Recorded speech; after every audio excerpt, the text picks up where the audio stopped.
So secondary hemostasis has to do with the coagulation cascade.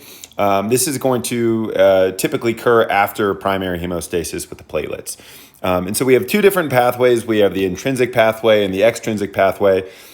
They will both converge for the common pathway, starting with factor 10, works with factor 5 to activate thrombin, which is factor 2, which basically starts factor 1 fibrin to form a large mesh. The intrinsic pathway is 12 to 11 to 9 to 8, so it kind of is counting down.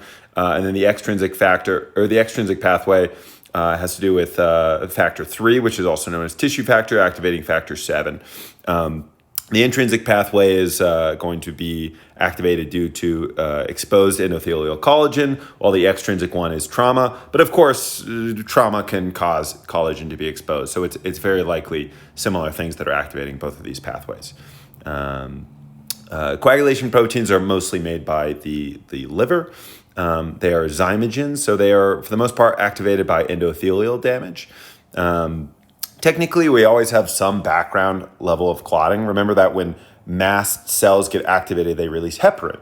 And one of the reasons they're releasing heparin is to inactivate some of the clotting factors so that more blood will flow into the potentially pathogenic area, so we can get more antibodies, more cytokines, more neutrophils in. That's just something from the last module to hopefully make a connection that we always do have some background level of clotting. So it's not binary clotting or no clotting. The activated form of these zymogens is the A form. So if we have factor X and factor XA will be the active one. So maybe initially it's the endothelial damage that's activating, but eventually, as we saw with platelets, it's going to be protein factors, coagulation factors, activating other coagulation factors. This is positive feedback, kind of like in the GI enzyme cascade that you guys probably remember from the MCAT. Things like trypsin activates trypsinogen into trypsin, and pepsin activates pepsinogen into pepsin. So just classic positive feedback. The end goal of everything, again, is the fibrin mesh, which is just an insoluble cross-linked protein structure that precipitates out. This is just a picture of the zymogens, having an area that needs to be cleaved before they can become the active enzyme, which again has to do with A. And this is just a picture of the fibrin plug. So all of the players. So factor 1 is fibrin, factor 2 is thrombin, factor 3 is tissue factor, also known as thromboplastin. This activates 7. Factor 4 is just the calcium. Factor 5 is really just the wingman, the cofactor for factor 10. This is going to be part of a positive feedback scheme via thrombin. Factor 6 doesn't really exist. Factor 7 is activated by tissue factor, is the beginning of the extrinsic pathway. Recall that, just keep in mind that this has a short half-life. This will be important when we talk about warfarin. Factor 8 is part of the intrinsic pathway. This is also part of the positive feedback by thrombin. This stabilizes the von Willebrand factor. Factor 9 pairs up with factor 8. This is part of the intrinsic pathway as well. Factor 10, as we talked about, is the common link between everything, between the intrinsic and the extrinsic pathway. Factor 11 and 12, both are intrinsic, and factor 11 is going to have the positive feedback via thrombin. Factor 12, that's actually not part of the positive feedback. This is stimulated by endothelial collagen. This is going to be the beginning of the domino effect that is the intrinsic pathway. So it's typically activated by contact factor, silica, negative things. And then factor 13 cross-links the fibrin together, as we will see. So the goal of everything is really just to activate factor 10. So factor 10 can be activated extrinsically via 7 and tissue factor, also known as factor 3. Now, it always requires phospholipids and calciums. The phospholipids for the extrinsic pathway come from whatever subendothelial cells were expressing the tissue factor. Well, for the intrinsic, it's 8 and 9 pairing up together. It's the phospholipids from the platelets plus calcium. So factor 10 does the rest. Again, we said that 5 is the wingman. 10 activates thrombin, which is factor 2. Thrombin activates factor 1, which is fibrin, and then the fibrins start to cross-link together. So the intrinsic pathway, it's going to be exposed collagen. It's going to be just, which is negative. Exposed collagen is negative, but it could just be any negative thing or many negative things. One thing is known as contact factor, also known as silica. And we have something called the partial thromboplastin time to measure how long it takes the intrinsic pathway to basically form a clot. And it should be about 30 seconds if everything's working normally. So I mentioned the positive feedback scheme by thrombin. So thrombin's job is mostly to activate fibrin, but as we saw with platelets, we don't want it to clot eventually. We'll probably want it to clot right now, really quickly. So we have this positive feedback where thrombin also is going to help further activate 11, 8, and 5. Again, we're seeing that thrombin comes in and 5, 8, and 11 just to amplify the process. So how important is this? Well, just keep in mind that we have a couple different types of hemophilia. We have hemophilia A, which is for 8. We have B, which is for 9. And then we have C, which is for 11.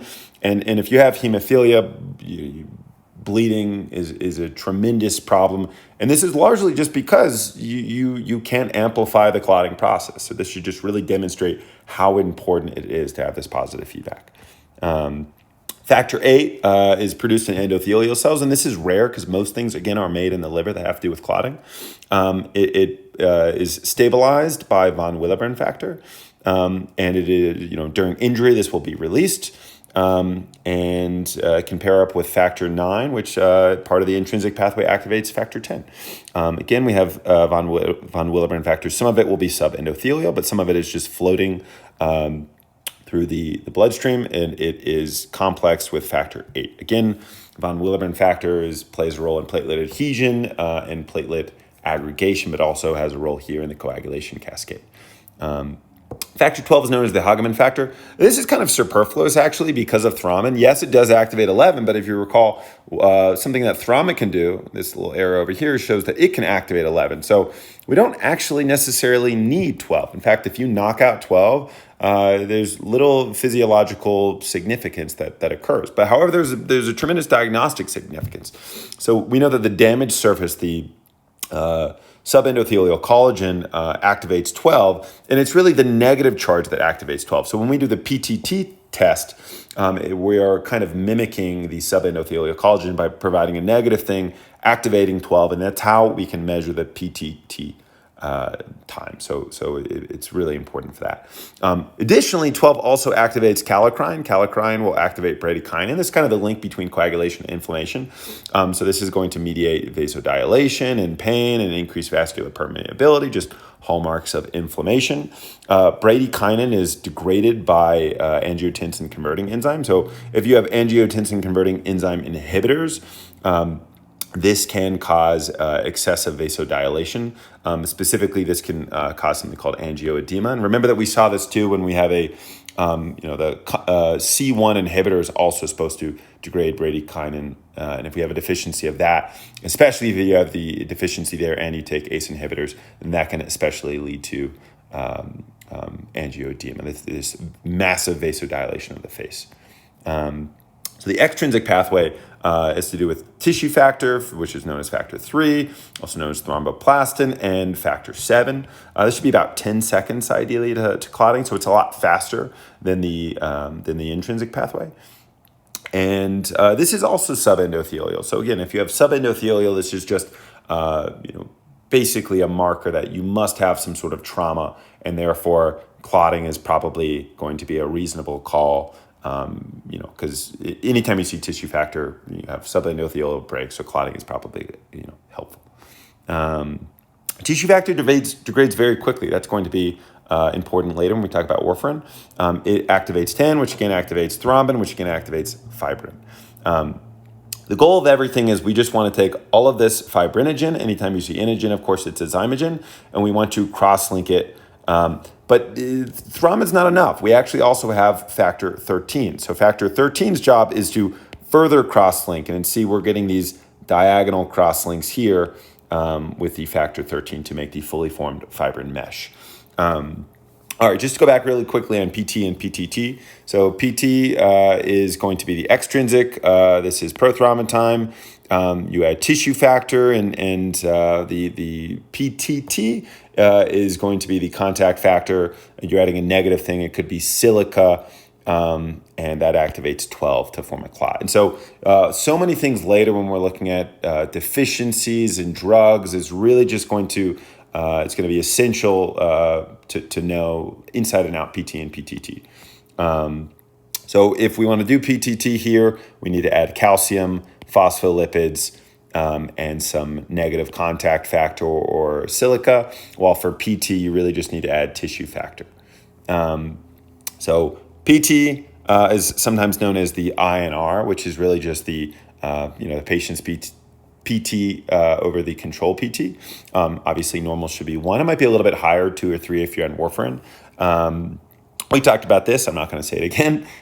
Bleeding time, we mentioned that this is going to be for superficial cuts because that is just measuring platelet function, because if you have a superficial cut, primary hemostasis might be sufficient. You might not need to also get a fibrin mesh involved. Something we haven't talked about is thrombin time. Here you're going to just add thrombin to some plasma and in vitro and measure the time to form a clot. But because this is so far down the cascade, this is really going to inform only about factor 2 and factor 1. So a couple inhibitors, protein C and S are going to work together. This is going to inhibit factor 8 and factor 5.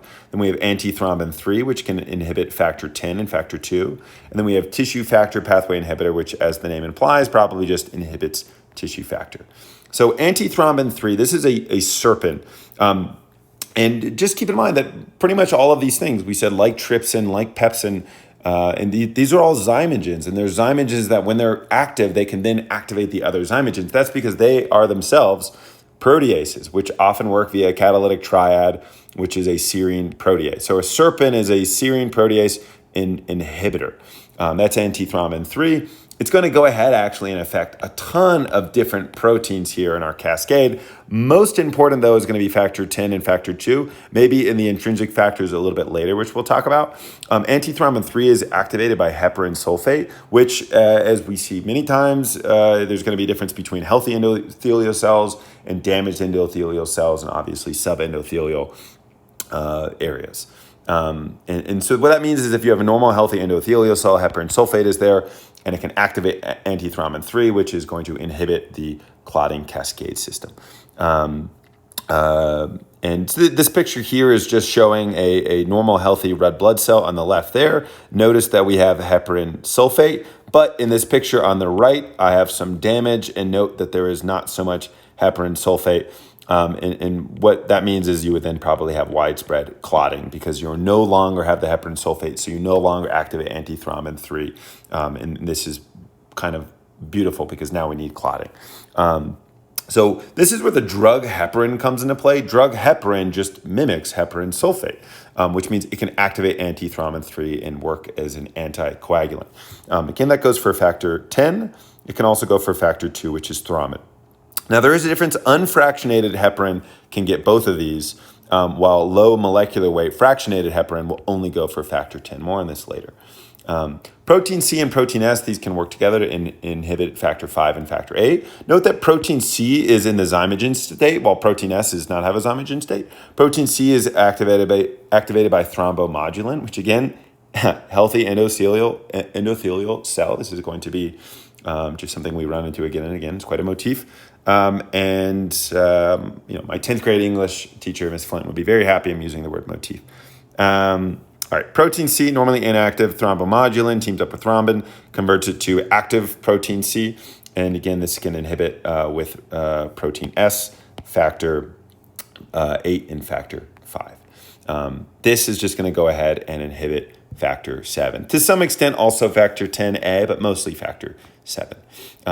Plasmin's job is to break down the fibrin mesh. And when you break down the fiber mesh, one of the really important things that you'll see in during rotations is this idea of D-dimers. If D-dimers are in the blood, it's indicative that someone has a lot of fibrin mesh forming, which means that they probably have a clot. So you're looking at someone with a pulmonary embolism, somebody with a stroke, somebody with a myocardial infarction.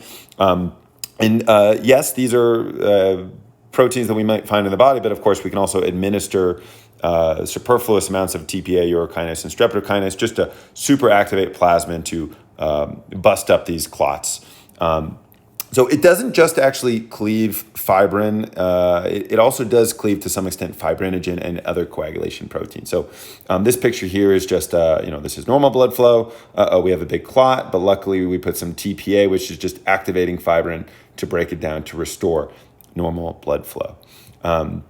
So again, D-dimers, because we get this little diagonal fibrin mesh, we get this D-dimer, which is indicative specifically of the fact that we had a fibrin clot.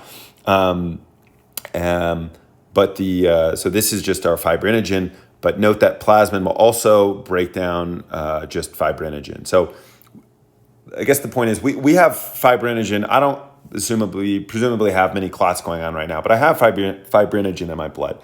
Plasmin is breaking that down in FDP. So if you went ahead and measured my blood and you saw a lot of FDPs, you would not want to jump to the conclusion that I had an MI or a stroke or something like that. This is just kind of business as normal. But if you saw a lot of D-dimers, that specifically tells you I might have a stroke or an MI or something like that. Sometimes plasmin can be overactive. So if you have prostate cancer, you have extra urokinase. If there's a protein called antiplasmin, which does exactly what it sounds, it inhibits plasmin, but it's made by the liver. And if you have cirrhosis of the liver, then you don't have that. So plasmin is overactive. And in these cases, you're going to have extra fibrin degradation products, FDPs, which again, we said doesn't really tell us much, but this is just because it's break down fibrinogen, not the fibrin. If you break down the fibrin, you should have the D-dimers, which is more specific. The PT and PTT should also go up because, again, plasmin also can break down coagulation factors. But the D-dimers should be normal in most cases if you had prostate cancer or cirrhosis. Assuming that you didn't also have a clot on top of that. Okay, vitamin K. Vitamin K is necessary for gamma carboxylation of glutamate amino acid residues and various clotting factors. So that's a lot. Long story short, vitamin K is necessary for coagulation factors. It's also necessary for some coagulation inhibitors, which is kind of confusing. So here's our reduced vitamin K. It will then be oxidized, and it needs to be regenerated by epoxide reductase, and warfarin inhibits that. So long story short, warfarin is going to inhibit vitamin K regeneration, which means that our coagulation factors and some of our inhibitors will not be able to function necessarily normally. Where do we get vitamin K? The GI bacteria produce it for us. We do get a little bit from a diet as well, from green leafy vegetables, just like folate. And as we mentioned, warfarin inhibits vitamin K. Very important that the half-life for 7 is very short. So warfarin doesn't inhibit, vitamin K is necessary for coagulation factor production. So that means if I take a bunch of warfarin, that means I'm not producing new clotting factors. It doesn't mean I'm inhibiting clotting factors I have now. Point being, warfarin takes a while to kick in for the most part, because you would have to wait for your current coagulation factors to basically degrade and go away. And then it's the fact that you're not producing any new ones. Now, because 7 has the shortest half-life, that is going to be the first one affected by the lack of production. So that means that the PT is affected way more than the PTT. This is going to be in stark contrast to heparin, where the PTT is more affected. That's something we'll talk about soon when we talk a little bit more about the medications. The erythrocyte sedimentation rate. So this goes up with inflammatory conditions. Inflammatory conditions produce various proteins like C-reactive protein and fibrinogen. Extra proteins are kind of sticky and they cause the red blood cells to be glued together. This increases the viscosity, making it a little bit more syrup-like. So normally this is blood, and if we just spin it down or we wait, we see that all of the red blood cells clump to the bottom. The idea is that if you had inflammation, it would clump to the bottom maybe you wouldn't have to wait an hour. Maybe you'd have to wait 20 minutes. It would go more quickly. And so at a normal rate, this would be the sedimentation rate. But if you have inflammation, it might sediment a little bit faster. And this is just a great sum of everything. I would absolutely memorize all this. So for the extrinsic pathway, 7 gets activated by the tissue factor to make 7A. That can activate 10. 10 pairs up with 5. This together makes thrombin, which makes fibrin. Fibrin then also has to be cross-linked by 13. Wait a second, we also have an intrinsic pathway. 12 is activated by damaged surface, so subendothelial collagen. Think contact factor, think negative things, think silica. This activates 11, which activates 9. 9 pairs up with 8. Don't forget that. That also can activate 10, which does the same thing, activates thrombin, activates fibrin, which can be cross-linked. Now remember that we have this amazing positive feedback system so that thrombin can go back and specifically help push more 5. It can also upregulate 11. It can also activate 8. And that's one of the reasons that 12 was somewhat superfluous. 12 also, though, remember, goes ahead and helps out with bradykinin, which is the link with the inflammatory system. Now, we also have a couple of inhibitors. We have protein C, which is inactive until we have thrombomodulin, which makes it active protein C. That pairs up with protein S. That inhibits 8. That can also inhibit 5. On the other hand, we have antithrombin, which is activated by heparin sulfate. Heparin sulfate is going to go ahead and inhibit 10. It can also inhibit 2. Remember that if it's unfractionated heparin, it is going to do 10 and 2. But if it's the low molecular weight, it's actually just going to be 10. And then tissue factor inhibitor is, of course, just going to inhibit tissue factor, shown here. This is all really, really high yield. I think this is just absolutely essential to memorize inside and out.